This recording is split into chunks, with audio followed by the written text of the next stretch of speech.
All right, we're good to go.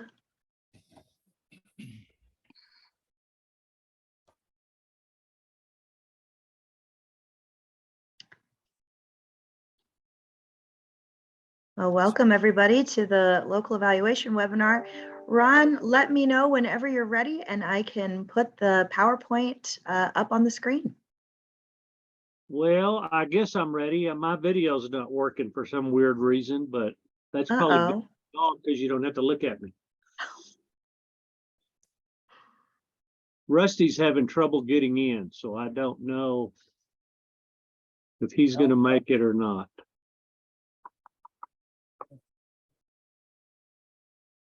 Well, the PowerPoint's visible now. I can see it. I can see it. Okay, well, you can walk us through, Ron. Okay. Have I got control where I can turn this video on? I mean, turn the If Heidi PowerPoint. makes you a co-host, then you will have control. Okay. There we go. Start it up.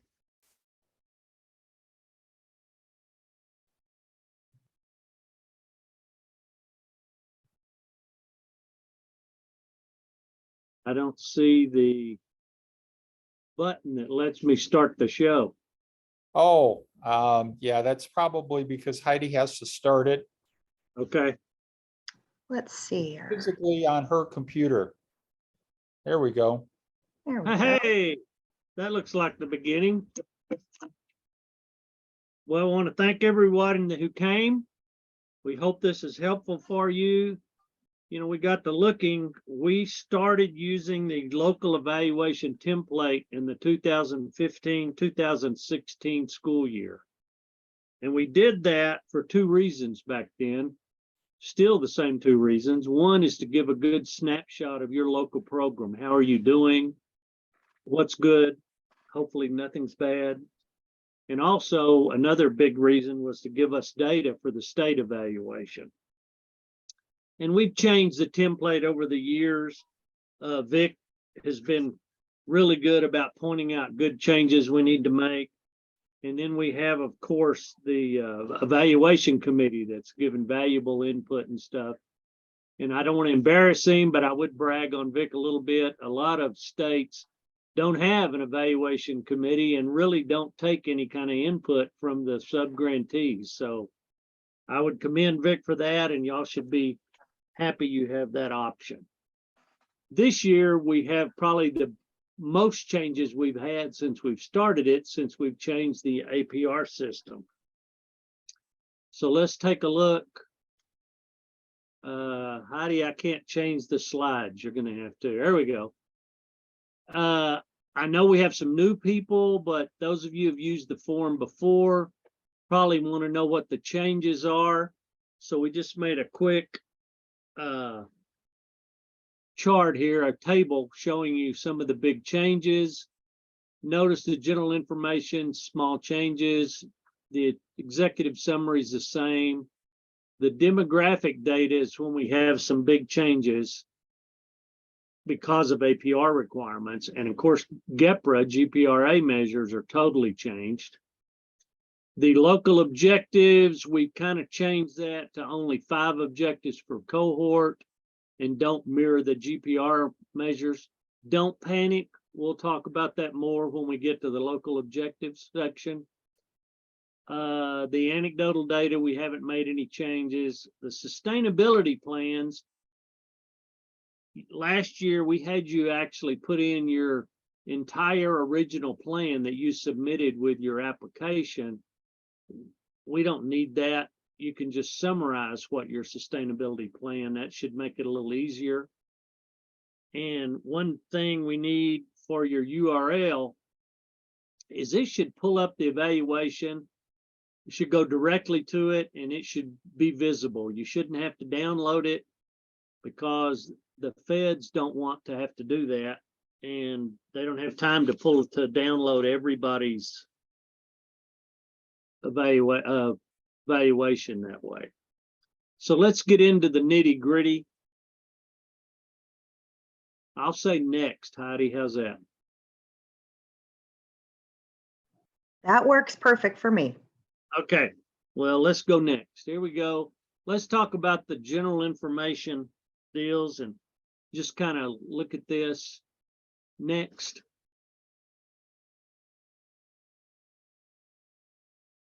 This shows you, this is an excerpt from the actual form. This is, you know, as Vic likes to say, put your name on your paper.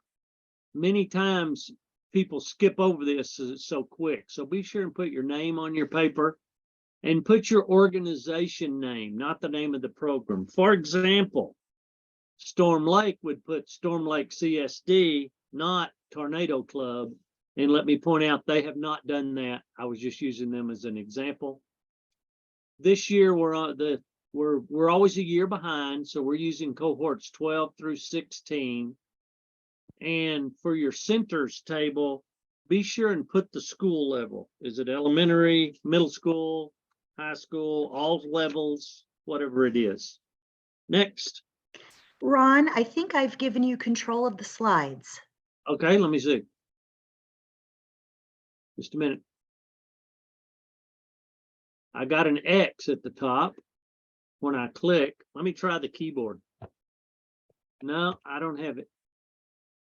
Or did I do that? Yep, you just did it. Okay. On the introduction executive summary, you can see they're here. They're the same. These are the required elements. And we would point out, this is a good place at the very beginning of your evaluation to say, look how good we did on so-and-so. Brag on it. Do you have good attendance? Is 100% of your students coming all the time? This is a good place to talk about that. And, you know, a lot of times I have found in education, educators aren't good about bragging on themselves. So be sure you do that. Let's look at our demographic data tables. These have been changed because of APR. You know, as evaluator, Rusty and I always believe that your local evaluation should have both what we call the head and the heart. This is part of the head. This is your data, your analytical type data. So this is the head deal. Notice that there are separate tables for the school year in the summer, 2021-22 school year, and the summer of 2021. Just notice that there'll be separate tables for those. Let's look more at some attendance tables. Here's the summary table. This is the first attendance table. Let's take a deep dive into it and look at it. First of all, the school year is 2021-2022. You're going to see that on all these, but I keep pointing that out so you won't get confused. This is the summary table. And this is a summary of all cohorts 12 through 16. We have over here the days and hours. This reflects what the new APR requirements, and it's the same thing that you would enter into the APR system, the same data. This table mirrors that. I'm waiting on it to do something here. We've added a couple of total column, one row, one column. The row gives us the total by days and hours, and the columns total each cohort. This gives us a couple, and then you end up with one total that's the total of everything. This is a good place for you to check your math, because if you total up the rows, they should be the same as the totals of the columns. We also have a brand new table based on APR. This is our grade level table. Once again, it's 2021-2022. This is based on the total attendance You don't have to break it down by those number of hours. That gives you the total attendance. So this is a new table for next year.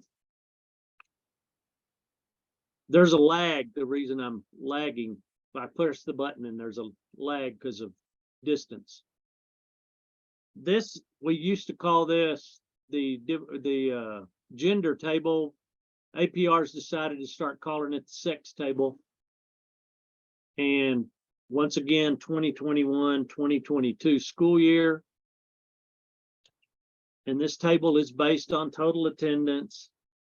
And you can see they have a different, besides male and female, we have not reported in male or female, and gender data not provided. That way your total is going to equal to your total attendance. So you don't have to, we don't have to ask how come they don't match. So they should match because of those two additional categories. Next, we have our, what APR calls population specific tables. Once again, 2021-2022, based on total attendance. This is our LEP, our free and reduced price lunch, students with disabilities we've always done. And they've added a new category for us where you put in the family members or participants served. This is where you put the total number of family members or of students who participated in activities sponsored by the fund. So as we've told you before, always keep attendance at all your parent meetings. They want you to actually tell how many parents participated. They come by and read to the students or whatever. So that'll be something good to keep up with. The next attendance table is the ethnicity table. And once again, it's the 2021-22. It's based on total attendance. And some of the categories that they've changed, they're new. For example, Asian Pacific Islander has been split into two categories. And they've added two new categories. One is 2 or more races, and one is data not provided. Once again, that means your total is going to be your total attendance, so it should match. Next, we have the summer tables. They are the same as the 2021 school year tables. They're just for the summer.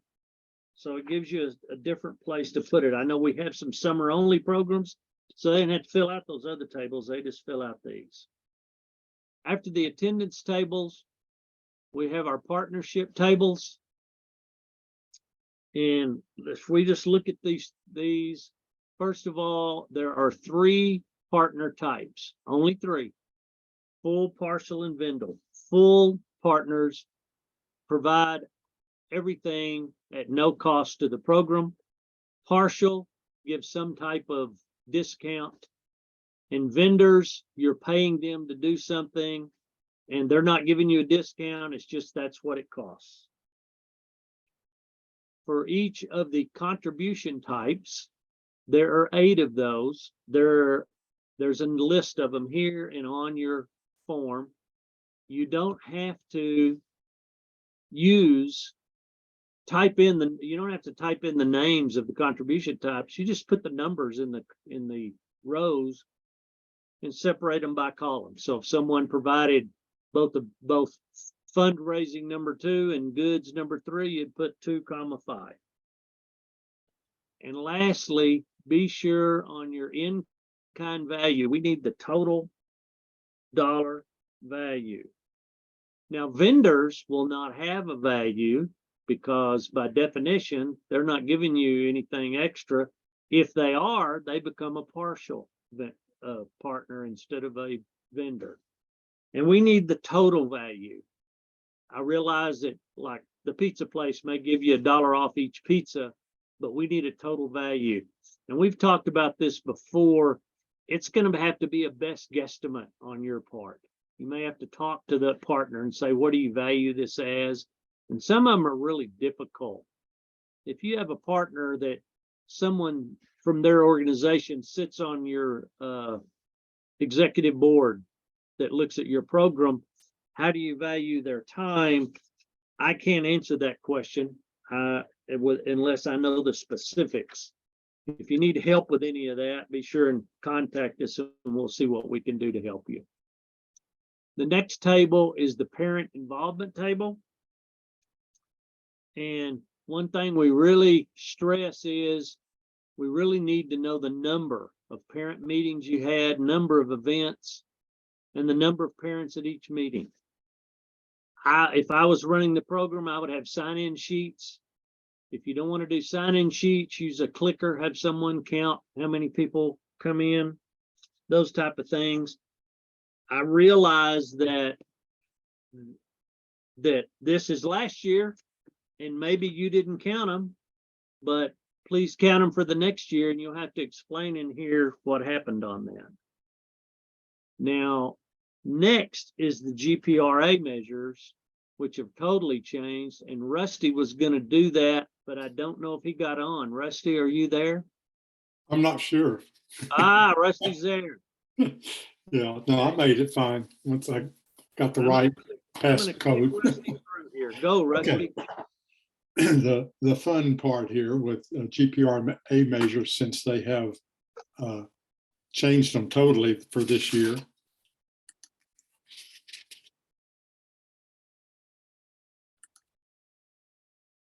I'm clicking. Ready? Yeah, go ahead. Okay. And of course, there are only 6 if you count the split with math and reading. And that you have already been working with this on the APR.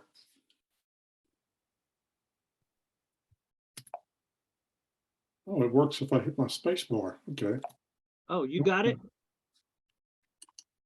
Nope, I'm still not getting anything. Okay, Well, I'll push it forward for you. go ahead.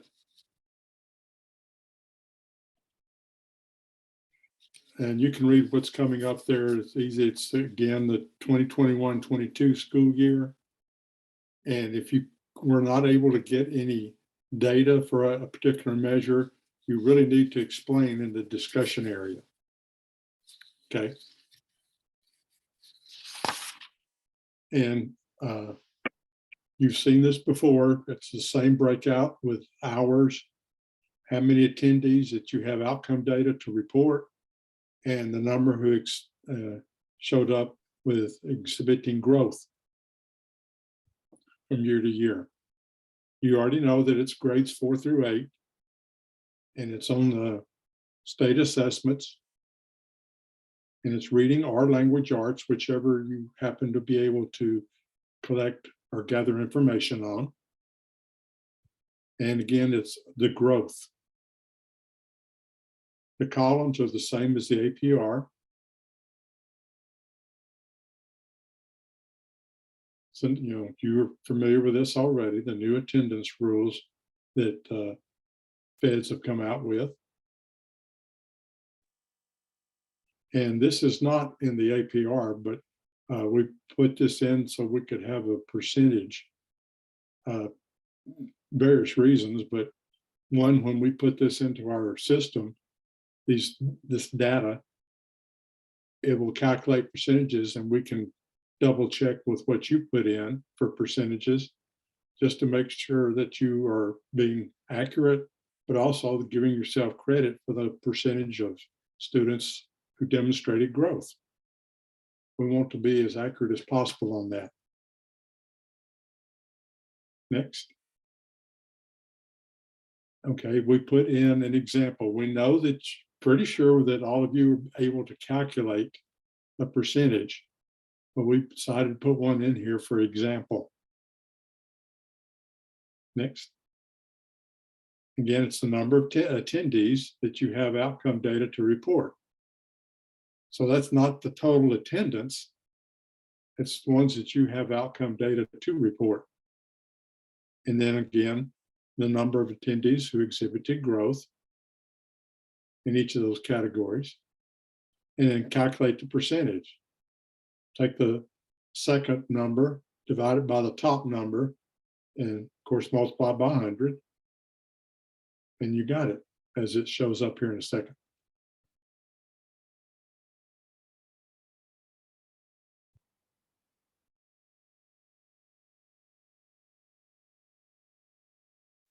And again, you do not need to give us the percentage to 5 decimal places or something, just round it.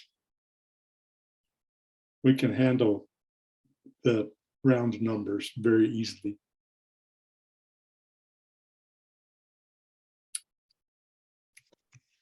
Next, Ron. Just keep going.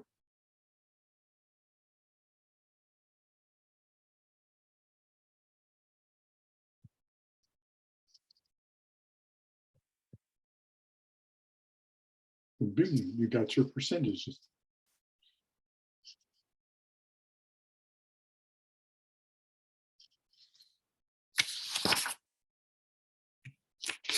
Okay, moving on. It's done the same way for every table. Yes.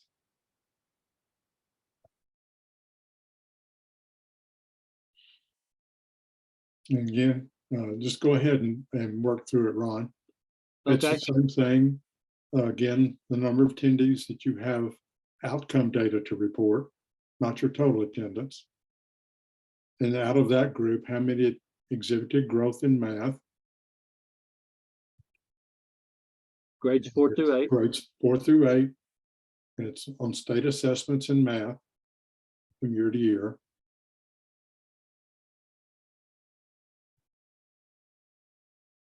Needs to be broken out by hours as before.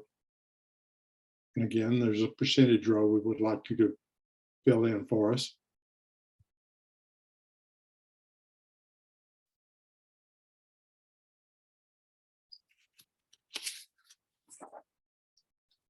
And next. And this, by the way, what Ron said a minute ago, this is all part of that head stuff. Data, numbers, facts. That's a number 2. Okay. Changing grades. The first line is the same, the number of attendees that you have outcome data to report. Then it's grades 7, 8, and 10, 12. And it's prior year unweighted grade point average of less than 3.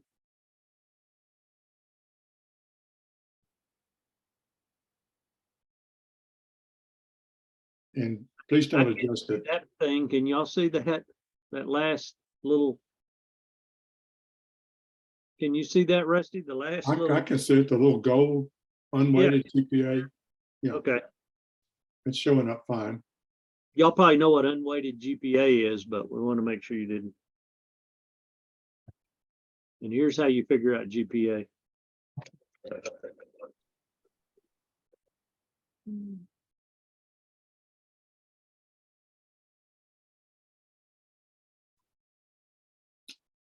Measure 3, attendance.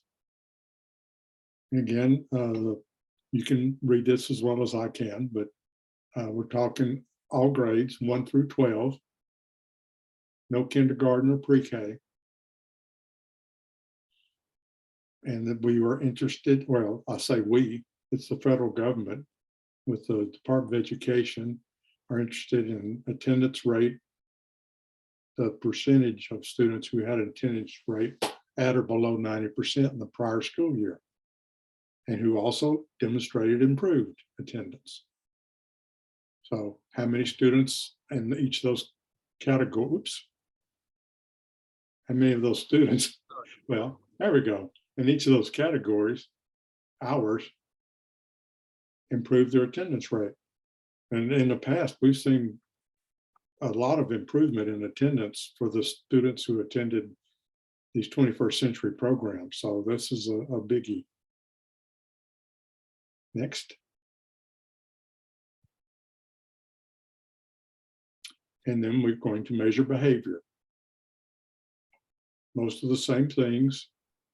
And it's in measuring in-school suspensions for 2021, and how many of those that had in-school suspensions had a decrease in their in-school suspensions for 21-22. All we're interested in is the students who had in-school suspensions, not your attendance or anything like that. And then again, calculate the percentages. So it's basically a decrease in school suspensions. I don't know if any of the districts might have a different name for that, but it's the in-school suspensions that are the important thing, not kicking them out of school for 3 days or whatever. Just the in-school suspensions. If you have trouble getting some of this information, there is a something for you up on the website called FERPA Explain. And in there, in that document, it shows what the federal government is requiring through the Department of Education. And that will give you some ammunition to talk to the data people at each of the school districts that you're pulling from or that you're part of. We have to have this information because it's being required. And again, it's grades 1 through 12, no pre-K or K. Okay, Ron. And then the last one of the new GEPRA measures. Again, how many do you have data to report? And on the teacher survey, how many of those students out of the ones you had data for demonstrated improvement in engagement and learning? And it's a teacher survey that has to be put out, and you can get the information from that. And again, it's grades 1 through 5, not all of them.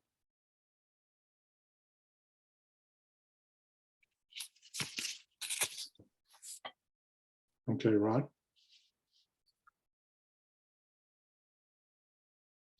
And then we need a discussion. If you had any problems with the measures, or if you want to highlight some things. What were your high areas, low areas? Did you have issues in collecting the information? And an assessment, please, as Ron showed this up, we need you to tell us, highlight your successes. How well did your program do if this was your only measure of program efficiency or Success. Capability or performance? But please put a couple of sentences at least in there to give some discussion on how you did. In the past, we've seen great differences in the kids that come to the 21st century program as far as compared to the ones who didn't attend. And this is a good way to toot your horn how great a job you're doing. And if there's a low performing area, you can put in some discussion about how you plan to improve in that low performing area.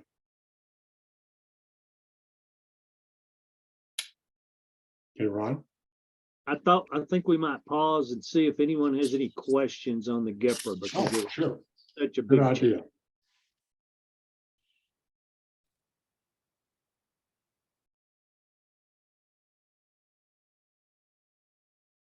Wow, what a smart group. Of course they are. No question. Well, let's look at local objectives. Local objectives are important because it's specific to your program. Nobody knows your program better than you do. And local objectives can be head or analytical data and can also be the heart of the program, which is your anecdotal data. Let's look at the required elements for local objectives.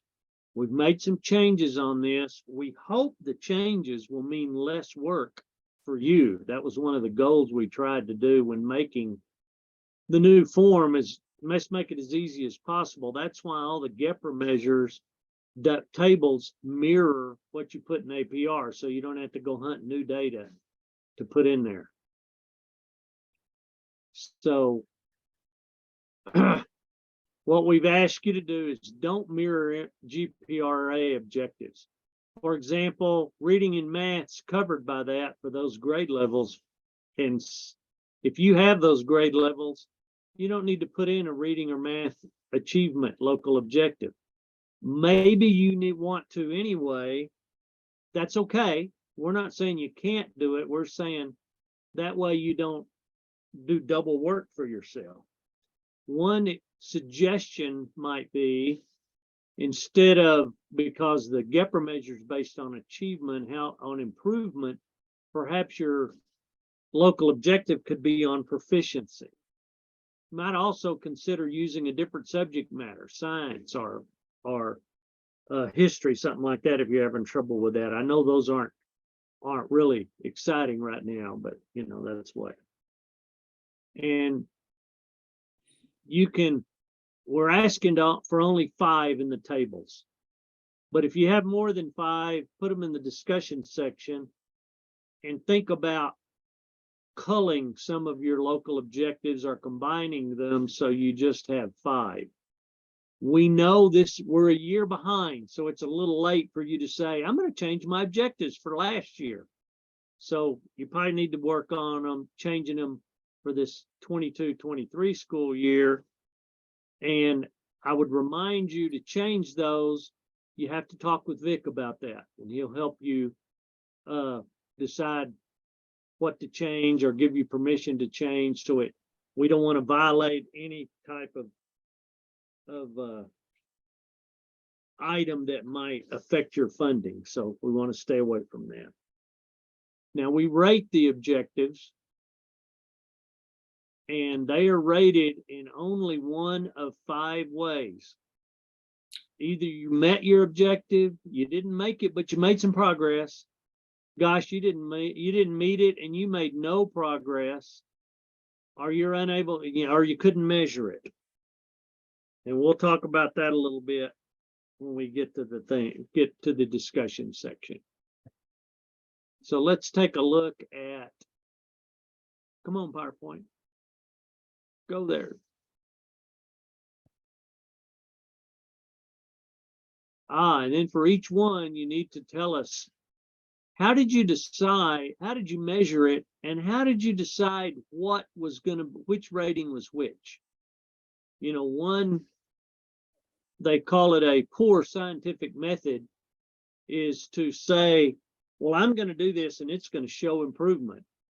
It's going to be 100%. You know, you need to make sure you make it a reasonable objective. And you need, and say, well, we're going to say 50%, we meet it. 30 to 50 means we made progress. You need to be a little better specifically about how you decided what the rating was going to be. So here's the cohort 12 table as an example. It's a separate table. Each cohort has its own table. If you don't have a cohort, just leave that particular table blank. Pick your most important 5, and then you can summarize the others down in the discussion section. And then think about, for the future, to limit that to 5. You know, people get excited about a new program and they think it's going to do so many things. I suggest you focus on some doable items that are going to make a difference in students, student achievement or student attitude, those type of things. And of course, there's the ratings you need to put in, and that says 4, and there's 5 actually. And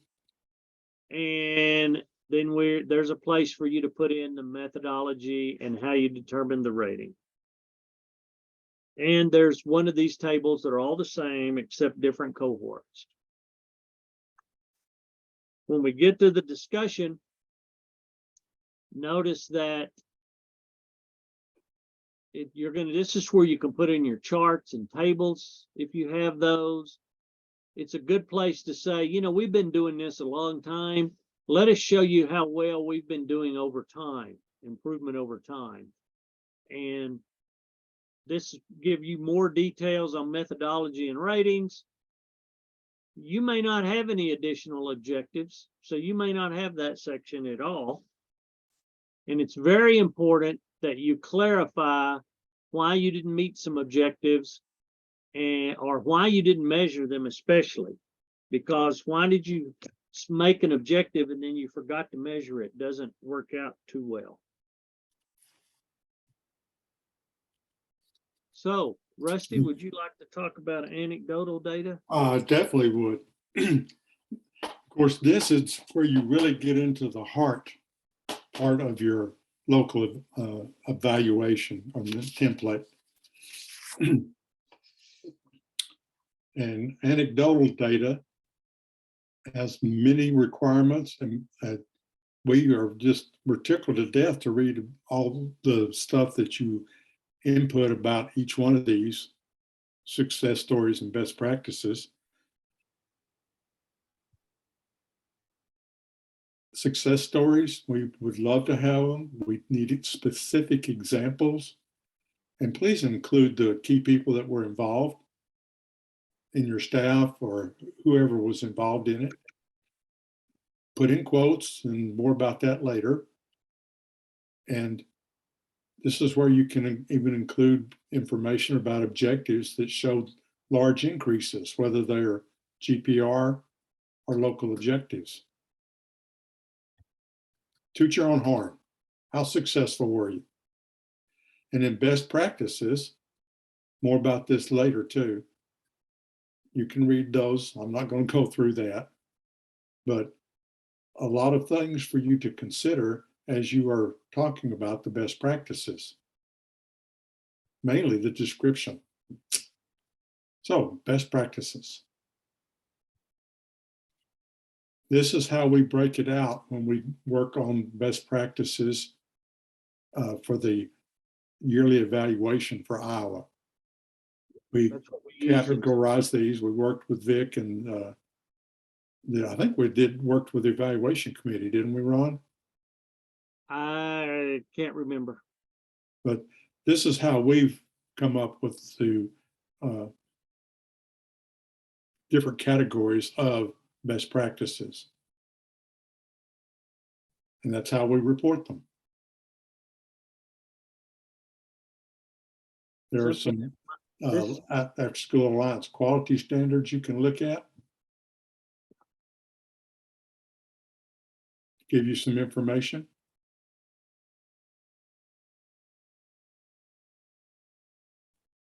What we would like you to put into the best practices,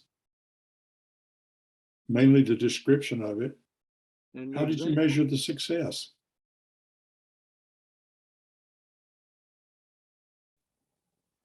Here's an I example. know it's lagging a little bit, Ron. Oh, okay, sorry.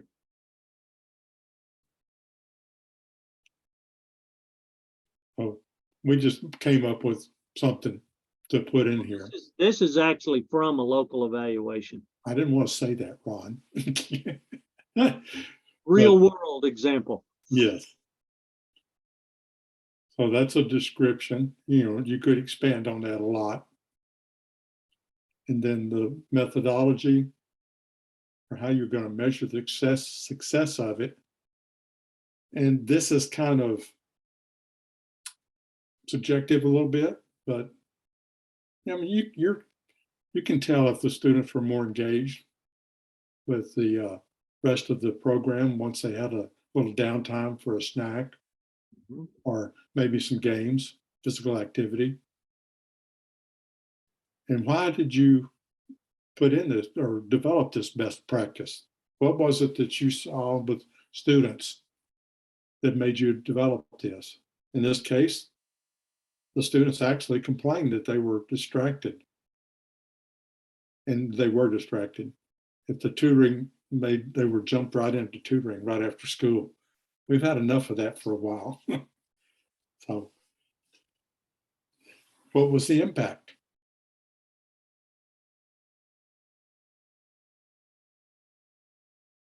And this was a way that this particular group decided that we're going to check on it. They made gains in grades and test scores.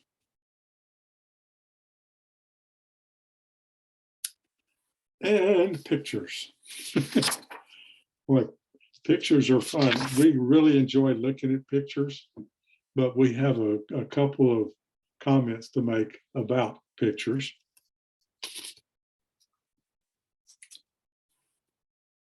We would really prefer to have students engaged in activities and or learning, some action shots. Okay. If you want to use posed pictures of groups, okay, but use them sparingly. We know you'd like to have those for your local evaluation, and that's fine, but we do not put those kinds of pictures in the state evaluation. And 4 to 8, we've had some people do more than 8, and that's okay, but makes it hard for Ron and I to have to go in there and pick out our favorite ones to put in that your section of the state evaluation. And please don't give us a montage of pictures all jumbled together. We need it in individual pictures so we can pull them out and put them in the your section of the state evaluation.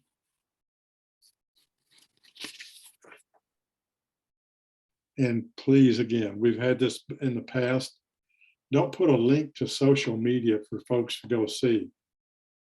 I can almost guarantee that when the people in the Department of Education look at these, they're not going to want to click on a link and go to look at social media. Mm-hmm. And please show kids learning and having fun, participating. You say, well, what about some examples? Something I would add. Yeah. Rusty's hit on the importance of us getting these for the state evaluation. I would add, you know, people that look at your evaluation, whether it be a school board member or somebody at the federal level, there's basically 2 types of people. There's the analytic types. They're going to look at all that demographic data. But you have others that are going to go through and go, oh, what a great picture. Oh, that kid's really having fun. That must be a wonderful program. They don't care what the data says. They're all about the heart. So that's why you really need good pictures for that type of thing. I'm sorry for interrupting, Rusty. It's all yours. That's perfect. And these are just some that we pulled out of last year's, just to give you an idea. I'm not sure you would say that those kids working in the garden are having fun, but we think they are because they're growing stuff. And the picture on the right is okay, except for one thing, it's too cluttered. Where should we really be looking? So yeah, it's better to have closer pictures, and we have examples of that too. Yeah. So a student working on something on a computer, a good thing to have too is to show when there's an interaction with a teacher or a staff member in your particular program.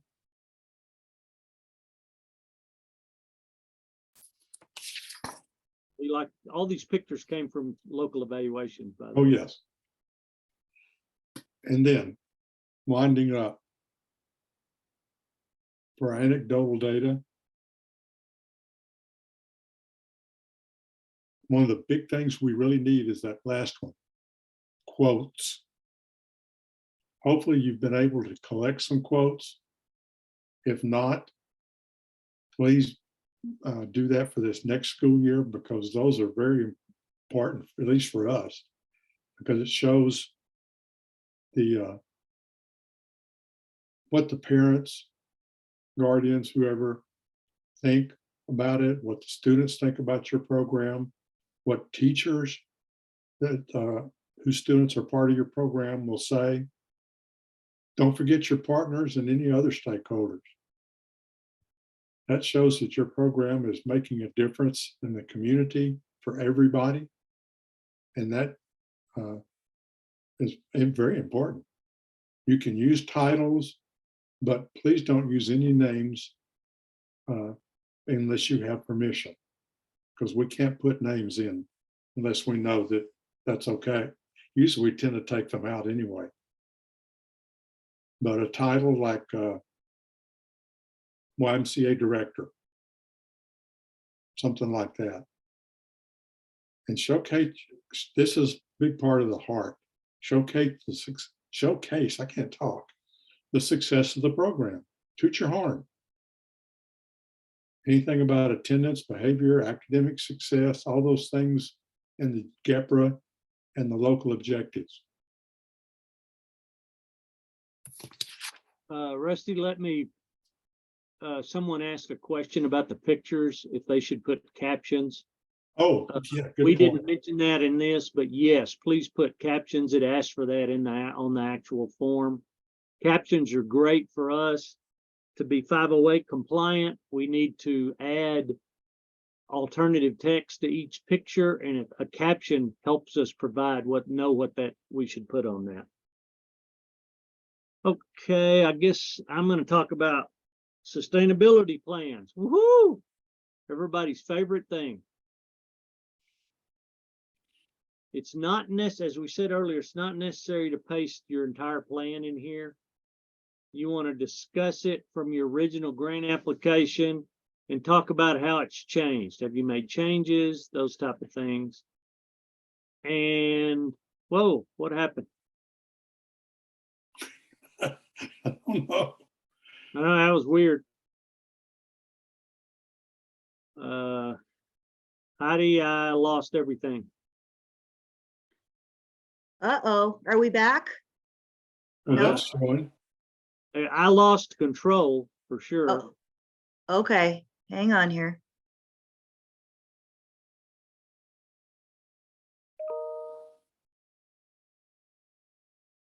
Okay.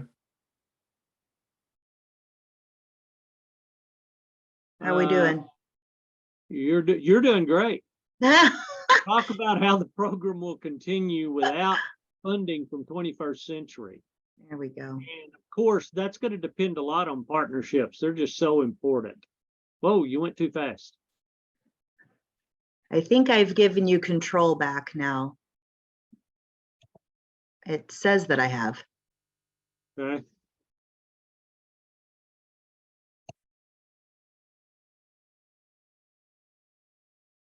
Well, for some reason, all of a sudden I went to a browser window instead of Zoom window. Oh, that's odd. If you'd like, maybe I can stop sharing and start again. Yeah, sure. Okay. Back up one slide for me. Okay. I just want to whoa, hello everybody. I I think it might be better just to start all over again here. Just a second.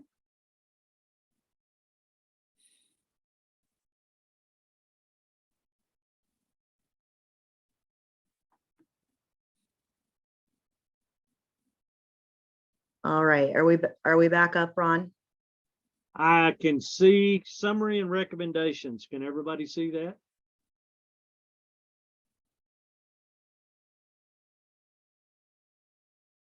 Oh, and are you clicking to make that happen? No. I'm not. I'm No. not clicking. Rusty, are you clicking? No, Got I a don't do mind. clicking. Got a mind of its own, I think. It's tired. It wants to hurry up and finish. Oh, I'm sorry. Ron, I have clicked on your name to give control of slides.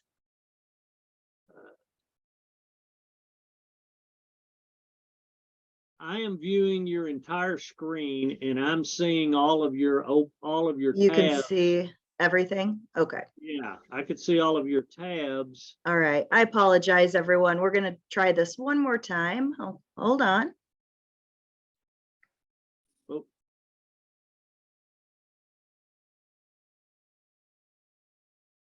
I think Murphy has made an appearance. Mm-hmm. Murphy showed up, you know, he always does. Well, with Zoom, the internet, the connection makes a difference. Ron is in California, Rusty's in Texas, and I am in South Dakota. Yeah, There's the problem, South Dakota. All right. I appreciate everybody's patience. I'm going to go back and open your PowerPoint again, Ron, and While we're get going going through here. this, let me give everyone a FYI. You're going to have questions on this new evaluation, and we expect that. Iowa, in our contract, you as a local evaluator can send questions directly to Ron and Rusty about the template, you know, and if you need some clarification about a data set, and they will be happy to answer your questions. As far as I know, Iowa is the only state that offers support for the local evaluators. yes. Nothing's worse than being left out there hanging by yourself. Nope. All right. Just about ready to go here. And Heidi, just, you know, we may have to have you clicking through the rest of it. Yeah. Yeah, that's fine. Yeah, we're getting to the end. Okay. Mhm. We tried to make it where it wouldn't be longer than an hour. Because Rusty has a really short attention span. Just because I'm 5 years older than you. Come on. Okay. I see a PowerPoint. Yep. Yeah. All right. And are we in the right place? Yeah, sure. If you Just can about? start- if you can start the actual show, right now you're in the Yep, slide thing. Oh, will do. Oh, my goodness. Okay. Oh, no. mine now says connect to the, Oh, no. I'm not sure what's going on, guys.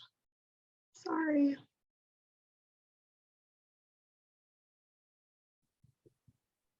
Try to screen share even with the tabs. Okay.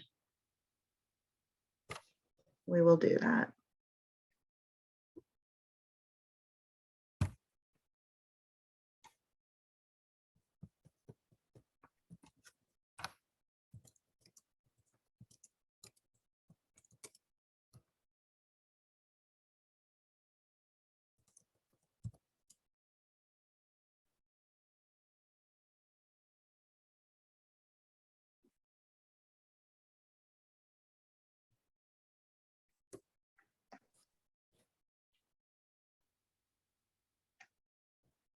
how do There we All go. right. And I know we're back at the beginning. Hold on here just a second, though. I want to get, slide 36 or 37. I'm not picking. okay.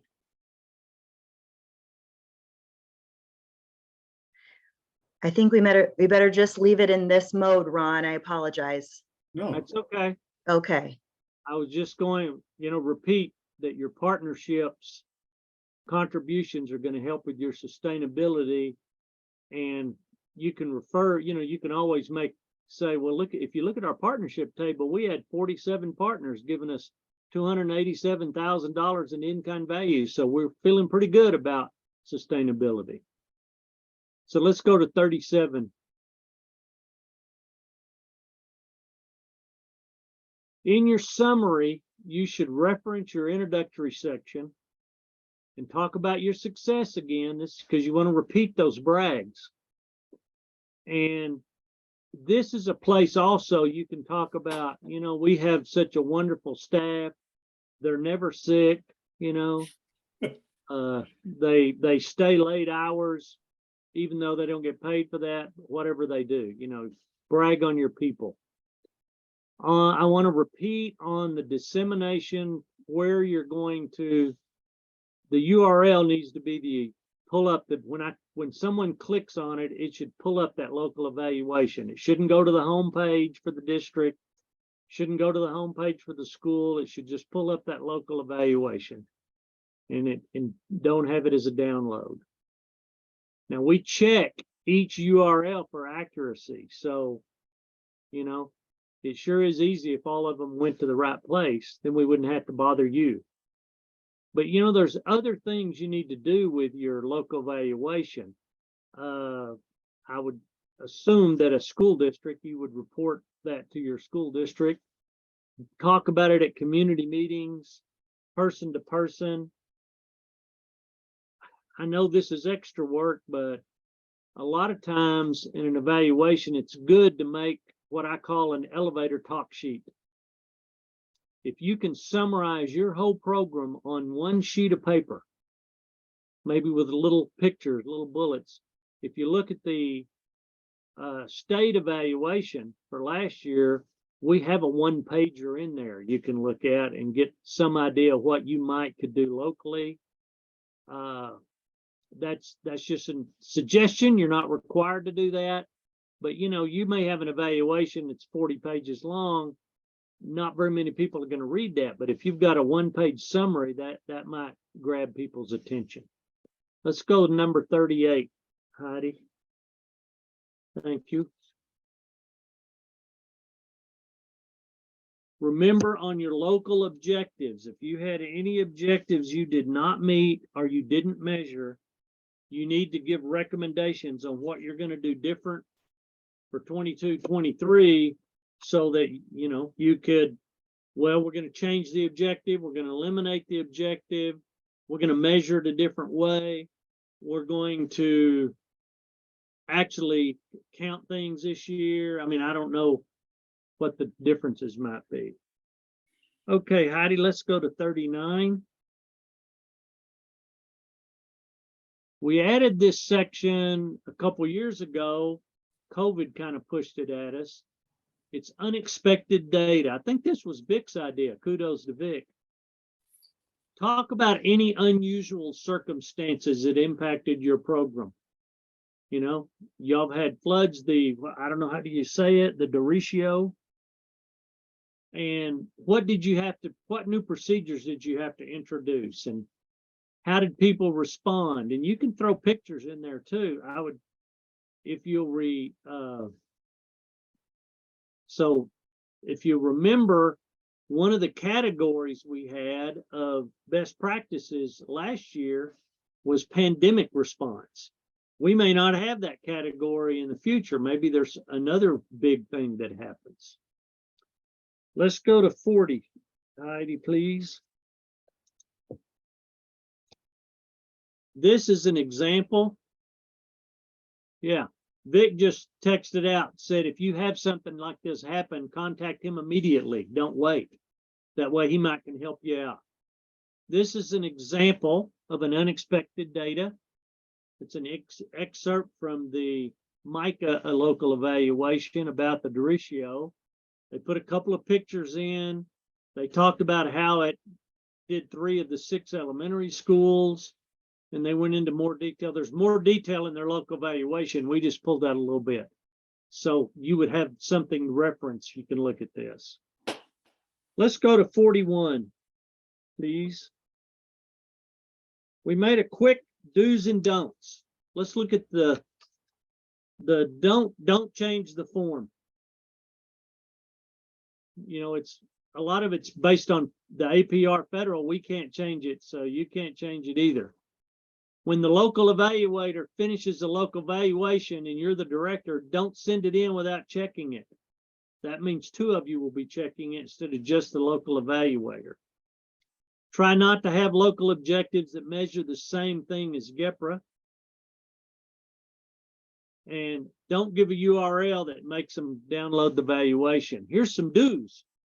Put your name on your paper. Fill out the whole form. Don't leave part of it blank, even if you have to put in there, we don't have anything for this section. Try not to have more than 5 local objectives. You need to have data for all of the GEPR measures. Now that's kind of a really not true, because some of the local objectives, GEPR measures might be for grade levels you don't have. And you would just say, we don't have that grade level. So I guess that's your data you're putting in. You don't have that grade level. Take attendance at all your parent meetings and events. And I realize this is for last year. Maybe you didn't do it, but we've been telling you to do that. So you need to do that. It's very helpful. Check your math, check your grammar and spelling. Don't depend on Word to find all your spelling and grammar errors. There and there sometimes get mixed up a lot. Include your URL and make sure the URL brings up the local evaluation for viewing. Let's go to the last slide, Heidi, number 42. If you need assistance, here are people you can contact. Vic, of course, is always available, and he provides a lot of good help. Rusty and I will be how come Rusty's not underlined in red? I don't know why. Rusty and I will be happy to assist you any way we can, especially when it comes to the local evaluation. Some of the things you need to contact Vic for sure is if you want to change local objectives, if you want to change anything that could impact your application, your contract. You don't want to impact your money tree. So be sure and talk to him about that. Okay, I think we've reached the last slide. We are open for any questions, comments, thoughts. Heidi, thank you so much. Yep. Let me say this comment. The reason I've been saying for years, talking to folks about their local objectives and admonishing them to make them reasonable and measurable. Keep in mind with the ESSA, the state is required to look at those local objectives and the entire evaluation as, something that we take into consideration as we are renewing grants. And, I've been easing you guys into that, but it's very, very important. So if you're not sure that you're gonna, meet a local objective, and you haven't met it for a couple of years, do you really need to have that in there? Keep in mind my rule, we're dealing with at-risk kids. So why would you want to say 100% of our kids are going to read at proficiency? A good rule of thumb is, greater than 50% of our kids will, and then your local objective. So, you've got a real good chance it's reasonable given the population we're serving, and hopefully you've got an objective that's measurable.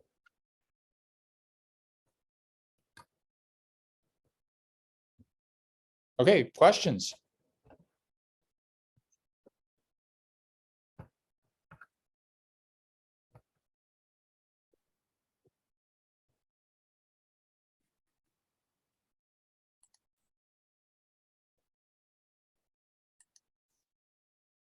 Well, I'm sure you're going to have some questions as you get into these local evaluations with the new measures, but also keep in mind that Ron and Rusty are available 24/7 to answer any questions you may have.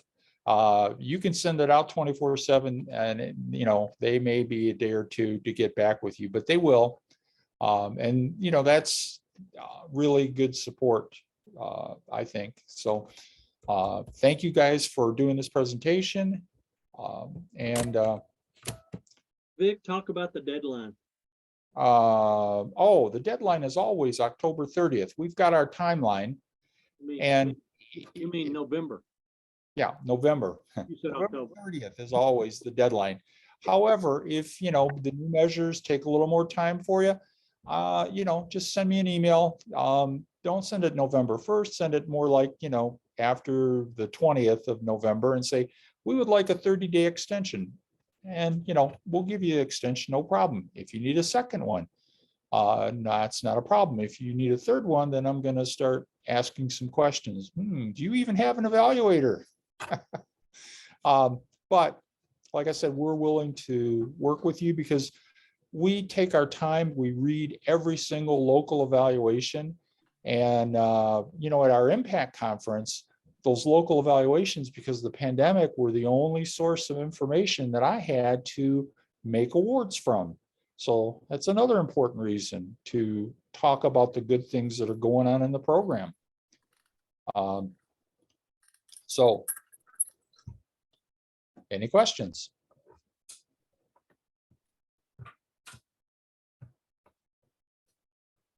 Okay, well, I look forward to reading local evaluations from all of you guys later this year or possibly early next year.